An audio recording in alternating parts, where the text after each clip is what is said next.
함께 보실 하나님의 말씀은 출애굽기 8장 1절부터 15절의 말씀입니다.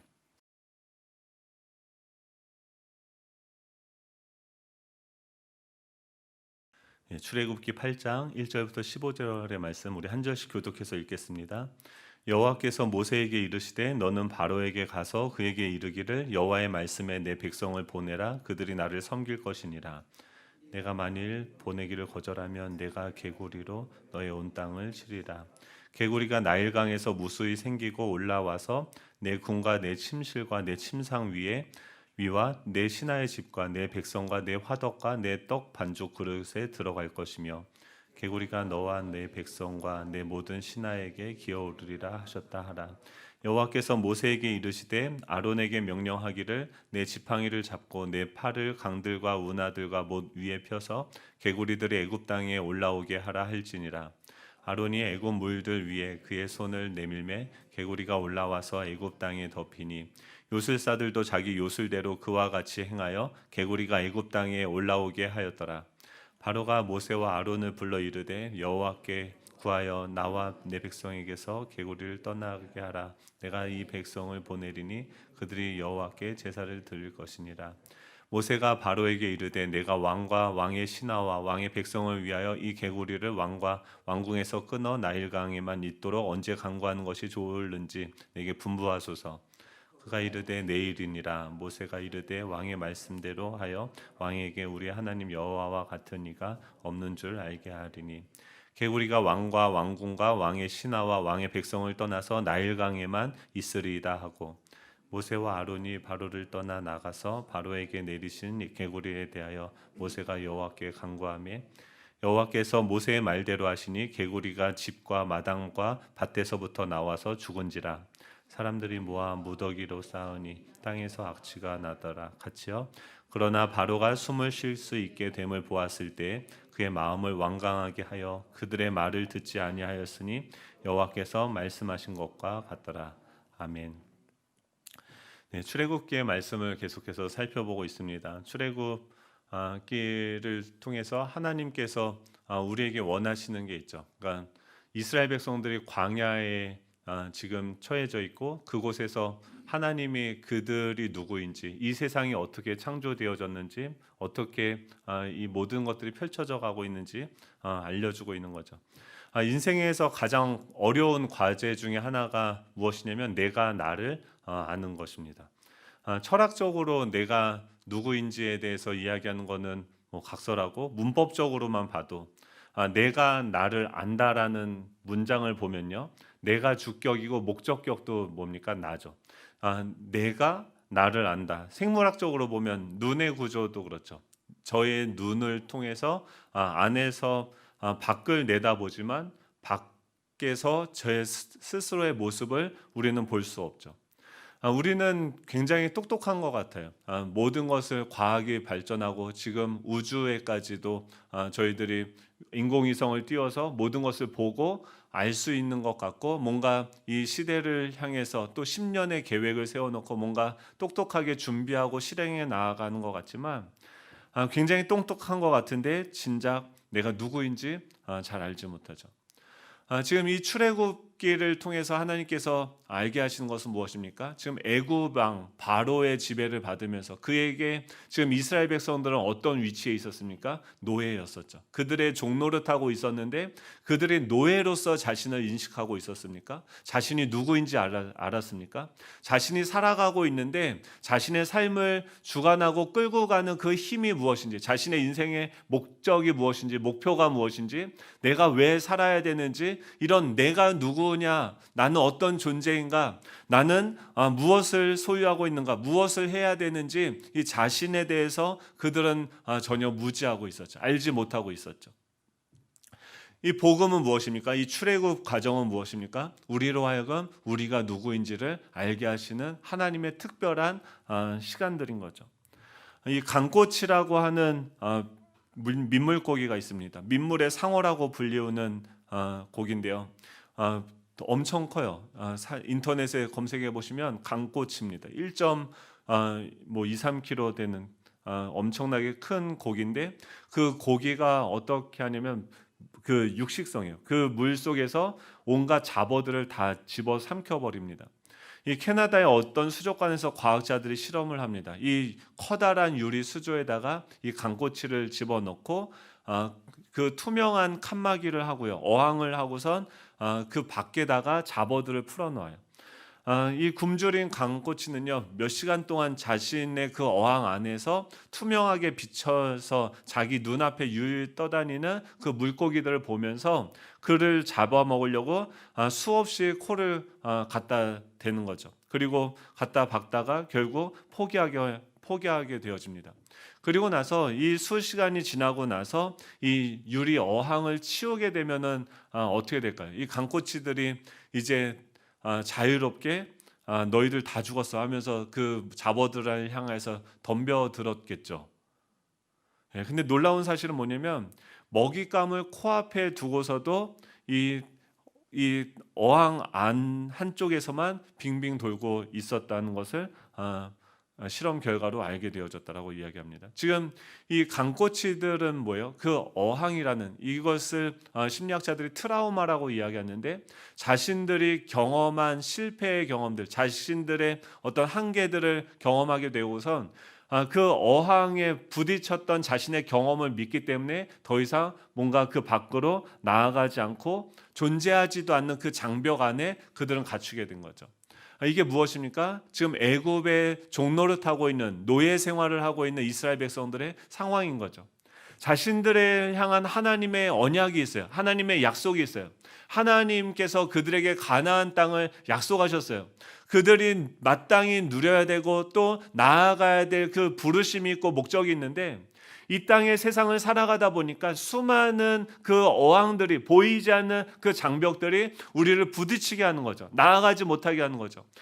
말씀대로 살면 안 돼. 그냥 세상에서는 사회에 나와서는 적당히 해야지. 이 정도 해야지. 저렇게 해야지. 라고 이야기하는 수많은 그 메시지들이 우리의 삶을, 우리의 행동을, 우리의 몸을 묶어버리는 거죠.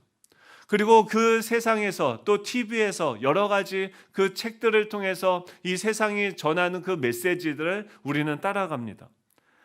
그러면서 어떻게 해요? 그 어항 안에 갇혀버린 거죠. 이스라엘 백성들은 하나님의 백성임에도 불구하고 바로의 지배 가운데 애굽이라는 그 어항에 갇혀서 종노릇하면서 노예로서 자신들이 지금 어떤 처지에 처해져 있는지 알지도 못하면서 살아가고 있는 거죠.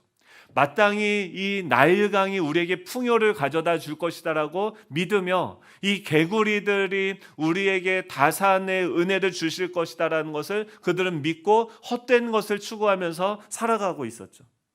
하나님께서 왜 이 재앙을 그들에게 허락하십니까? 왜 그 바로에게 한 번만 재앙을 내려서 그냥 그들을 싹 쓸어버리고 그냥 이스라엘 백성들을 구원하면 되는데 하나님께서 이 재앙을 한 개, 두 개도 아니고 10가지나 경험하게 하시면서 그들을 구원하실까요? 그들을 가두고 있었던 10가지 경험의 그 어항들이 있었던 거죠. 이 시간들을 통과하면서 그들은 무엇을 깨닫게 됩니까? 자신이 이 선을 넘으면 안 된다라고 생각했던 그 경험의 어항들이 있어요. 이 세상 사람들이 그어놓은 선들이 있는 거죠. 너는 마땅히 이것을 두려워해야 돼. 돈이 없는 것을 두려워해야 돼. 학벌 없는 것을 두려워해야 돼. 너는 머리가 나쁜 것을 두려워해야 된다라고 세상 사람들이 이야기하는 그 생각들에 의해서 자신이 하나씩 결박되어지는 것을 이스라엘 백성들은 경험했죠. 그런데 그 것들, 그 내가 신이라고 생각하며 두려워하여 그 밖으로 나아가지 못하게 만들었던 그 구속의 어항들을 하나님께서 어떻게 하십니까? 하나씩 깨트리시는 거죠. 지난주에는 어떤 재앙이었습니까? 나일강이었죠. 나일강은 무엇이에요? 좋은 환경이 그들이 믿고 있는 그 메시지는 무엇입니까? 이 나일강이라는 좋은 환경이 우리들에게 주어지고 나의 노력이 수로를 팔기만 하면 그 관로를 열기만 하면 우리는 잘 살 수 있다라는 그 가능성을 믿는 것. 즉 나일강은 무엇입니까? 좋은 환경이 뒷받침되고 나의 노력이 더해지면 우리는 행복하게 잘 살 수 있다라고 믿는 그 믿음을 하나님께서는 핏물로 바꿔버리시는 거죠. 만약에 반대로 그들은 무엇을 믿는 거예요? 나는 환경이 좋지 않아서 나의 노력, 나는 의지가 약하기 때문에 나는 살 수 없고 나는 변화될 수 없다라는 것을 그들은 이 세상을 통해서 메시지를 듣고 그것을 믿고 살아가는 거죠. 능력이 없는 사람은 살 수 없어요. 그냥 지혜롭지 못한 사람은 의지가 약하면은 살 수 없다라는 그 세상의 메시지들을 그냥 받아들이고 그 안에 종노릇하면서 살아가는 거죠. 그렇다고 하면 장애인들은 어떡합니까? 노약자들은 어떻게 합니까? 아기들은 어떡합니까? 무가치한 자들입니까? 그렇지 않죠. 하지만 세상이 평가하는 그 가치 기준에 따라서 자기들을 보면서 평가하고 자기 스스로 자신의 삶의 가능성들을 미리 접어버리는 것을 하나님은 이 첫 번째 재앙을 통해서 그들을 어떻게 해요? 이 좋은 환경과 나의 노력이라는 그 어항, 그것이 우리의 성경 비결이라고 생각하는 그 어항을 깨트리고 우리를 구원하시는 일을 하시는 거죠. 오늘은 두 번째죠. 오늘은 하나님께서 이 재앙을 통해서 하나님께서는 어떤 일을 하십니까? 오늘 두 번째 재앙은 무엇입니까? 2절부터 4절이죠. 우리 같이 한번 읽어볼까요? 2절부터 4절입니다. 시작. 내가 만일 보내기를 거절하면 내가 개구리로 너의 온 땅을 치리라. 개구리가 나일강에서 무수히 생기고 올라와서 내 궁과 내 침실과 내 침상위와 내 신하의 집과 내 백성과 내 화덕과 내 떡 반죽 그릇에 들어갈 것이며 개구리가 너와 내 백성과 내 모든 신하에게 기어오르리라 하셨다 하라. 네, 이 재앙이 빨리 끝나기를 축복합니다. 이 한 주간 전 개구리를 묵상했어요. 그러니까 계속 눈을 뜨면은 계속 뭐가 개굴. 이 개구리는 뭘까요? 이 애굽 사람들한테 이 개구리는 뭐였을까요? 이 그들에게 이 개구리는요 신이었어요. 애굽 영화를 보면요 몸은 남자인데 위에 머리는 개구리 모양을 하고 이렇게 머리가 이렇게 긴 얼굴은요 개구리의 형상을 가지고 있습니다. 이것은 헤케트라고 이 고대 이집트에서 개구리 모습으로 묘사되는 이 생명과 다산의 여신입니다. 이 나일강의 신 크누 나일강의 신은 지난번에 첫 번째 재앙으로 쳐졌던 그 신은 크눔이었어요. 나일강의 신의 부인이 무엇이었냐면은 이 개구리 여신이었어요. 이 여신은요 생명과 다산을 줘요. 그러니까 지금 왜 그들은 이 다산을 추구하면서 살아갑니까? 지금 그들이 살고 있는 사회는 농경 사회인 거죠. 농사를 지으려면은 많은 인적 자원이 필요한 거죠. 그렇기 때문에 이 나일강이 주는 그 환경의 풍요로움과 또 그것에 나의 수로를 파는 나의 노력 플러스 뭐가 있으면요. 우리 가족들이 점점 많아지면 우리 사람이 더 많아지면 인적 자원이 많아지면은 우리는 잘 살 수 있을 것이다라고 생각하는 것이 무엇입니까? 이 개구리 여신을 섬기는 그들의 방식이죠. 그들이 믿는 그 애굽 사람들에게 이 개구리는 무엇이었냐면 너 이렇게 하면은 행복할 수 있어. 너는 애를 많이 낳으면 경쟁력이 있고 이 인구가 많아지면 너희는 잘 살 수 있을 거야라고 이야기를 하는 거죠. 그 개구리를 하나님께서요 두 번째 재앙은 뭐예요? 치시는 거예요. 어떻게 합니까? 그렇다면 그 개구리가 한번 많아지면 어떨까라고 하면서 그 개구리를 너의 온 땅을 쳐서 궁과 침실과 침상과 신하의 집과 백성과 화덕과 사방에 모두 이 내가 섬기고 있는 그 신이 가득해졌을 때 그럼 마땅히 어떤 결과가 나타나야 됩니까? 더 풍요롭고 더 아름다운 그 생명의 충만함을 경험해줘야 되는 것이죠. 그렇죠. 지금 시대는 이 개구리가 뭘까요? 지금 우리가 살아가는 시대는요. 더 이상 자녀가 많은 것이 우리의 경쟁력이라고 믿지 않는 시대로 우리가 살아가고 있죠. 왜 그렇습니까? 농경 사회가 아니에요. 지금은요 아이 하나만 낳아도 몇억 원이 있어야지 이 자녀를 양육하고 기를 수 있어요.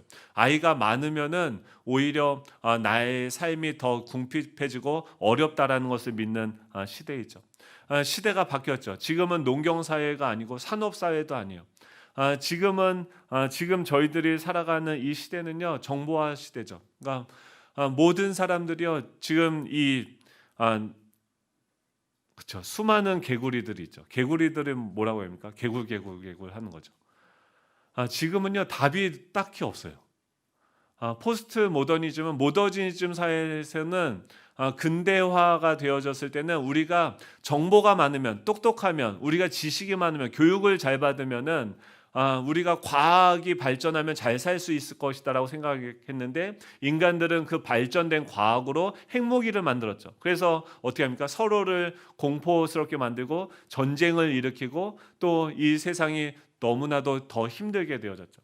지금 이 포스트 모더니즘 시대에는 뭐라고 생각합니까? 누군가가 이야기하는 절대적인 기준이 사라졌어요. 옳다라는 그 기준이 사라진 시대를 우리가 살아가고 있죠. 이제 지금 이 저희가 영상 예배를 드리고 새벽 예배를 하니까 제가 뭘 하기 시작했냐면 유튜브를 해요. 유튜버입니다. 제가 이래봬도. 근데 이게 생각보다 어렵지 않더라고요. 근데 이제 하다 보니까 좀 더 잘하고 싶은 거죠. 그래서 이번 주에 유튜브를 얼마나 많이 봤는지 몰라요. 근데 그 속에 들어가 보니까 세상에 보이지 않던 청년들, 젊은 사람들이요, 다 그 속에 들어가 있더라고요. 그러니까 눈에 보이는 이 현실 세계가 아니라 눈에 보이지 않는 이 온라인 세계로 지금 다 이동을 하고 이미 거기에 지금 우리 다음 세대들과 청년들은 그 안에서 그 새로운 삶을 살아가고 있어요. 그리고 그 안에서 지금 뭐라고 얘기합니까? 유튜브를 보니까 대부분 어떤 분이 있어요. 찬이 쌤이라고. 찬이 TV 아십니까? 알아요. 그렇죠. 이거 봐요. 다 알잖아요. 지금 유튜브를 제일 많이 시청하는 분들이 누구냐면 10대들하고 50대 이후의 분들. 3, 40대가 시청률이 제일 낮아요. 왜냐면 바쁘니까. 근데 지금 100세 시대지 않습니까? 100세 시대니까 다들 고민하는 게 뭐냐면 예전에는 60세까지, 65세까지 일을 할 수 있으면은 평생 직장이 됐어요. 근데 이제 100세 시대가 되니까 뭘 생각합니까? 아무리 내가 회사에 충성을 해도 반평생만 책임질 수밖에 없는 거예요. 그러니까 이분들이 지금 어떻게 하냐면 찬이쌤은 거기서 뭐라고 얘기하면 회사가 당신들을 먹여 살리는 것이 아니다. 이분이 부동산 연구소라는 그 주제로 어떻게 하면 부하게 돈을 벌 수 있는가, 또 어떻게 하면 힐링을 할 수 있는가, 또 어떻게 하면 평생 직업을 가질 수 있는가를 자기를 예를 들면서 유튜버로서 자신의 삶을 사람들에게 공개하고 오픈하는 거죠. 구독자가요, 시작한 지 2달 만에 3만 명이 됐어요. 그리고 광고 수익이 한 달에 얼마인지 아십니까? 500만 원이요. 괜찮죠? 혹하더라고요.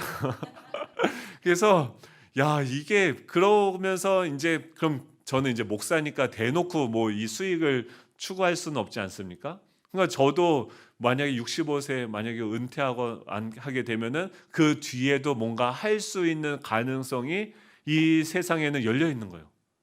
그럼 제가 투트랙을 쓰는 거죠. 교회 오프라인에선 여기서 하고 온라인에선 또 저만의 컨텐츠들을 막 생성하면서 막 잔머리가 개골 하면서 막 돌아가는 거예요.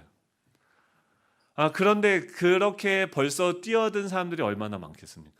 그러니까 세상은 지금 뭐라고 얘기하면 너도 유튜버가 될 수 있고 너도 노력만 하면 너도 열심히만 하면은 돈을 벌 수 있을 거야. 한 달에 2달 만에 이 3만 명의 구독자들을 할 수 있고 또 그러면은 어떻게 구독자 수가 늘어나면 광고를 따올 수 있고 어떻게 하면은 잘 살 수 있는지 그것을 계속해서 세상은 우리에게 가르쳐 주고 있는 거죠. 그래서 그걸 보는데 저도 좋더라고요. 만약 이렇게만 되면 얼마나 좋을까. 막 진짜 20대의 젊은 청년들이 평생 해도 만질 수 없는 큰 돈을 거기서 만지고 또 기독교 안에서도 그런 콘텐츠들을 만드는 사람들끼리 또 끼리끼리 이 그룹이 지어져서 서로 또 같이 출연을 해주고 하면서 또 이렇게 구독자 수를 늘리는 일들을 하고 있는 거예요. 그런데 정말 그 영상을 보면은요 누구나 다 쉽게 구독자 수를 늘리고 돈을 벌 수 있을 것처럼 생각이 드는데 유튜브로 수익을 창출하기 위해서 반드시 수익 조건이 무엇이냐면 4,000시간을 채우기 위해서 1시간 분량의 영상을 처음부터 끝까지 봐줄 1,000명의 사람이 일단 있어야 돼요. 그리고 이 사람들은요, 하루에 이 콘텐츠들을 많이 올려야 되니까 이 콘텐츠 올리는 게 쉬울까요, 어려울까요? 기획하고 그것을 찍고 편집하고 하루 종일 뭐 하는 거예요? 그 생각만 하는 거예요. 어떻게 하면은 이 사람들이 나를 주목하고 이 콘텐츠들을 클릭하게 만들 수 있을까라는 것을 생각하면서, 지금 시대는 뭐예요? 멀티 페르소나의 시대래요. 페르소나는 뭐냐면 가면인 거죠. 지금은 나는 누구인가를 고민하는 시대가 아니라 나는 나를 누구라고 생각해야 하는가라는 것을 고민하는 시대라는 거예요. 이것은 뭐냐면 그 영상에 등장하는 나의 컨셉을 잡아야 되는 거예요. SNS, 페이스북에서 등장하는 제가 있고요. 이 교회에서 등장하는 제가 있고요. 또 이 가정에서 등장하는 제가 있고요. 나는 너 오늘 컨셉이 뭐야? 라고 요즘 젊은이들 사이에서 너무나도 쉽게 이야기하는 것. 너 오늘 컨셉은 이거야? 라고 이야기하는 거죠. 그 말은 뭐냐면 지금 자신을 포장하고 그 가면 뒤에 자신을 숨겨서 자신의 삶을 통해서 뭐예요? 이익을 창출해내는 수단으로서 자기를 온전히 제물로서 내어드리는 삶을 살아가고 있는 거죠. 지금 개구리가 뭡니까? 유튜브라고 하면 고소를 당할까요? 개구리처럼 수많은 너 이렇게 하면 잘 살 수 있어 라는 성공 방식, 성공 전략들이 우리 주변에 우리의 마음을 빼앗아가는 거죠. 계속 뭐예요? 개구. 이번 한 주간 근데 그 수많은 성공 방식들이 온라인상에 뛰어돌아다니고 있어요. 근데 그것이 정말 진리일까요? 진리입니까? 그 영상 속에서 등장하는 저와 또 현실에 살아가고 있는 우리의 모습은 어떤 차이를 가지고 있습니까? 제가 이번 한 주간 매일 새벽 예배를 안 드리니까 너무 슬프고 애통해서 날마다 눈물로 시간을 보냈겠죠. 할렐루야, 2kg 쪘어요. 네, 회개합니다. 한 주간 새벽 예배를 안 드리니까요. 저도 지난주에 막 얼마나 멋있게 설교를 했어요. 야, 우리가 진짜 이 시대에 이 아픔을 가지고선 21일 동안 느헤미야의 그 심정을 가지고 하나님의 마음을 달라고 하면서 기도하자라고 했는데, 즉 금요일입니까? 예. 시간 보니까 7시 14분이 지났더라고요. 운전하면서 어디 갔다 왔는데 지났더라고요. 그러면서 이번 한 주간 계속 뭐 했냐면요. 책을 많이 볼 줄 알았어요. 뭔가 설교를 준비를 더 하고 뭔가 경건한 삶을 더 살 줄 알았는데, 제가 목사잖아요. 그래서 너무 힘들어요. 정말 한 주간 저의 연약함을 봤어요. 유튜브를 보니까요. 처음에는 연구한다고 하면서 그거 보다가 재밌는 영상이 왜 이렇게 많습니까? 예. 유튜브 보다가 또 뭐 하냐면은 말씀을 보고 막 해야 되는데 계속 막 이런 생각들이 상상의 나래를 펼치는 거예요. 그러다 보니까 또 어떤 그러고 있는 또 제 자신의 모습을 보면서 낙심하는 거죠. 나는 왜 이렇게 약한가? 나태하고 또 갑자기 그런 내 자신에 대한 실망감과 우울감이 몰려오는 거죠. 아내는 또 옆에서 뭐 합니까? 계속 친절하게 가르쳐 주시죠. 저의 존재를. 책 좀 봐. 언제 좀 기도하자며 하면서 아내는 막 기도를 하려고 하더라고요. 드라마 조금 봤어요. 여러분들은 어땠습니까? 이번 한 주간 하나님께서 우리를 다 멈추게 했어요. 그러면 머리에 우리 이성은 그렇죠. 지금 위기의 상황이고 고난의 상황이고 정말 심각한 상황이니까 우리가 정말 하나님 앞에 겸허하게 기도하고 뭔가 하나님 앞에 돌아가서 정말 회개하고 해야 된다는 거 너무나도 잘 알죠. 근데 정말 우리의 실존, 아무도 보는 사람이 없을 때 우리의 모습은 어떻습니까? 지금 한번 그 생각을 해봤어요. 지금 이 코로나가요. 우리는 지금도 뭘 믿고 있습니까?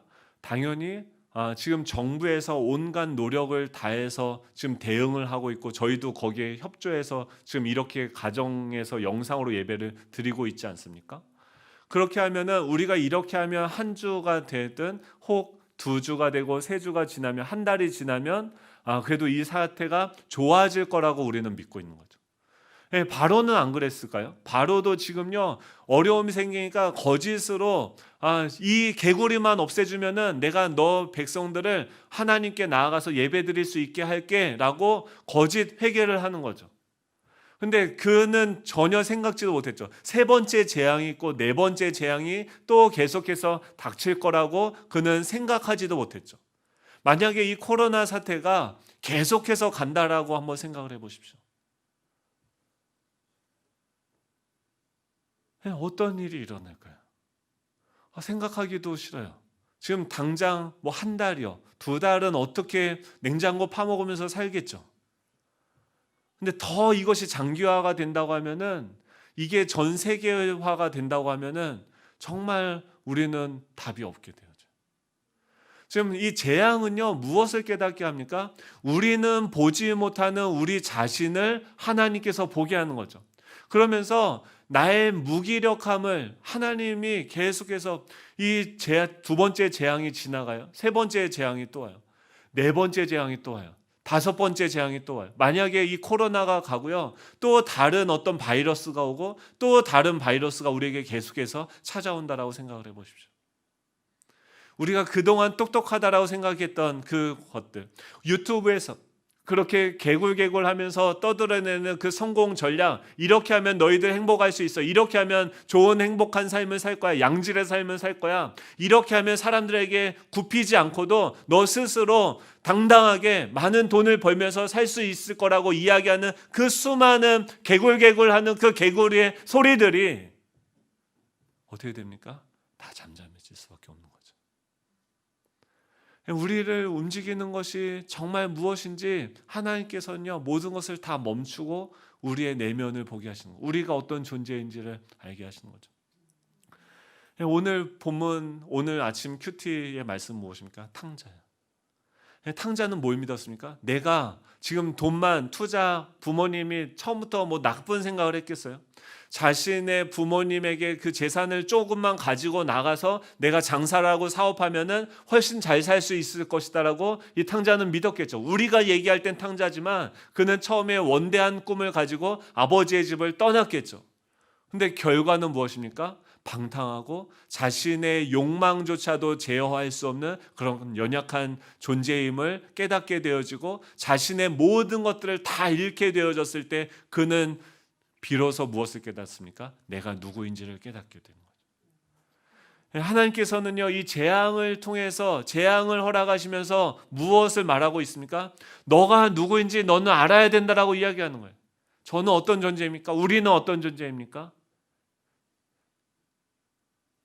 하나님 없이는 아무것도 할 수 없는 연약한 존재라는 것을 주님이 깨닫게 하는 거죠. 우리는요 생존을 위해서 살아가요. 근데 한번 깊이 보는 거죠. 내가 생존을 위해서 무엇을 할 수 있는가? 나의 생명을 유지하기 위해서 내가 할 수 있는 것이 무엇인지 한번 깊이 객관적으로 따져보는 거예요. 내 심장이 뛰고 내 호흡이 호흡을 하고 내가 뭔가를 섭취하고 살아가는 이 모든 것들이 이 태양과 공기와 내가 섭취하는 모든 식물들을 위해서 내가 한 것이 무엇이 있는지, 우리는요 믿는 자든 안 믿는 자든 선인이든 악한 자든 다 하나님의 은혜로 살아가고 있는 것이죠. 우리는 어떤 존재입니까? 생존을 위해서 무언가 개구리의 조언을 듣고 그것을 위해서 계획하고 열심히 살아가고 성취하는 그 결과로 지금 살아있는 존재가 아니라 하나님의 은혜로 살아가는 거죠. 하나님은 우리를 어떻게 해요? 생존을 넘어서 하나님의 부르심에 반응하게 하는 거예요. 이스라엘 백성들을 향한 하나님의 뜻은 무엇입니까? 그들을 이 바로의 종노릇하는 데서, 지금 이 바로의 노예가 되어졌는데 그곳으로부터 스스로 자기를 구원할 수 있습니까? 그 육신의 정욕으로부터 자기를 구원할 수 있습니까? 이 세상의 자랑으로부터 자기를 구원할 수 있습니까? 이 사단의 권세로부터, 이 죄로부터, 이 사망으로부터, 죽음으로부터 우리 스스로를 구원할 수 있는 그 힘이 우리에게 있습니까? 주님이 그러는 거예요. 너는 그 힘이 없어. 이 모든 것을 내가 만들었어. 내가 널 만들었어. 너는 나의 도움이 필요해 라고 주님이 우리에게 말씀하시는 줄을 믿습니다. 우리는 어떤 존재, 이번 한 주간 제 연약함을 보면서 어땠을까요? 좋았어요. 결론적으로는 뭐냐면 좋았어요. 제가 원래 그런 존재였더라고요. 뭘 잘해서 목사가 된 것도 아니고 뭘 잘해서 여기 있는 게 아니더라고요. 근데 하나가 있어요. 무엇입니까? 주님이 모세와 아론을 우리에게 보내주신 거죠. 예수 그리스도를 우리에게 보내주신 거죠. 그분이 우리를 불러주신 거죠. 나사로야 내려와, 내가 오늘 너의 집에 거할 거야. 그 주님께서 우리를 위해서 십자가에 죽어주시고 또 그 십자가에 그 유월절 그 피를 문설주의 바름으로 말미암아 우리에게 그 사망과 이 사단과 육신의 모든 권세들이 넘어가도록, 패스오버 되도록 주님께서 베풀어 주신 그 구원의 은혜만이 우리를 우리 되게 하는 거죠. 주님이 바로에게 뭐라고 합니까? 우리가 싸우는 게 아니에요. 주님이 이 모세를 보내서 바로에게 뭐라고 이야기합니까? 지금 우리를 지배하고 있는, 우리 안에 왕노릇을 하고 있는 이 세상의 수많은 개구리들, 성공의 방법들을 향해서 주님이 모세를 보내면서 뭐라고 이야기합니까? 내 백성을 보내라, 그들이 나를 섬길 것이다 라고 이야기하는 거죠. 우리가 믿고 있던 그 전략들, 믿고 있던 방법들을 향해서 주님이 말씀하세요. 그 방법이 아니라, 그 방법을 예배하는 것이 아니라 내 백성이 나를 섬겨야 되니까 너희들은 그 백성을 내려놔라, 포기해라, 놔주어라 라고 주님은 지금도 일하고 계시죠. 신천지를 주님이 해체시키고 계시죠. 주님이 새로운 길을 열고 계시죠. 이 시간들이 너무나도 소중한 시간인 줄로 믿습니다. 우리가 지금까지 무엇을 예배했는지 우리로 하여금 알게 하시는 거죠. 이 재앙이 오면 어떤 일이 일어납니까? 정말 우리가 무엇을 따르고 있었는지 결과가 나타나요. 어떤 분들은요, 형식으로 겉모습만 이곳에 와서 예배를 드리고 세상을 여전히 섬겼던 그분들은요, 이 시간들을 통해서 교회를 떠나겠죠. 예배 자리를 떠나겠죠. 정말 하나님 없이는 살아갈 수 없다라는 그분들은 어떻게 합니까? 각자의 자리에서 승리도 해보고 넘어지기도 하면서 어떻게 해요? 예배가 회복될 줄로 믿습니다. 지금 주님께서 우리에게 말씀하시는 것은 무엇입니까? 지금 세상 사람들은요, 성공을 추구하지 않아요. 성장을 추구합니다. 100세 시대를 살아야 되기 때문에 계속해서 우리는 성장해야 된다라고 생각하고 계속해서 무언가를 듣고 배우고 익혀갑니다. 그런데 우리가 분명하게 기억해야 되는 것은 무엇입니까? 우리는 스스로 성장할 수 없습니다. 성장한다고 우리가 이 코로나를 이길 수 없습니다. 이 시간들을 통해서 이 개구리가, 우리 안에 개구리가 완전히 죽게 되기를 소망합니다. 우리가 성장 안 해도 돼요. 뭘 더 성장합니까? 주님이 이미 십자가에서 다 이루신 줄로 믿습니다. 우리가 해야 되는 것은 무엇이냐면 주님이 지금 이 재앙의 시간에 우리를 위해서 싸우고 계심을 믿는 거예요. 주님이 절망할 수밖에 없는 우리를 이 탕자, 이 모든 것을 다 허비하고 방탕하게 모든 것을 다 잃어버린 그 아들을 주님께서 멀리서 그를 바라보며 기다리고 계시는 그 주님께 우리가 돌아가는 것이 우리의 유일한 길인 줄로 믿습니다. 우리가 해야 되는 것은 뭐예요? 간단해요. 다시 아버지께 돌아가는 거예요. 아버지 없으면 저 살아갈 수 없어요. 연약해도요, 괜찮다라고 얘기해요. 있는 모습 그대로 나오라고 얘기해요. 너 더 이상 성장하지 않아도 된다라고 주님 말씀하세요. 내가 너를 구원할 거야 라고 주님 말씀하십니다. 이번 한 주간 저희들 우리가 어떤 존재인지 하나님께서 저만 깨닫게 하셨습니까? 아니죠. 우리의 실존을 깨닫는, 우리 자아를 깨닫는 그 자리에서 다시금 출발하면 좋겠습니다. 주님이 우리를 두 팔을 벌리시고, 우리는요, 하나님이 은혜 주시지 않으면 애통해야 하는 마음 가질 수도 없는 존재예요. 기도 못합니다. 예배에 사모할 수 없어요. 그런 연약한 존재인데 주님 우리를 받아주시고 주님 품 안에 거하기를 원합니다. 이 하늘을 스트리밍하는 우리 예수정황교회 되길 원합니다. 저장하는 게 아니고요. 지금 계신 그 주님의 품 안에 안기는 거예요.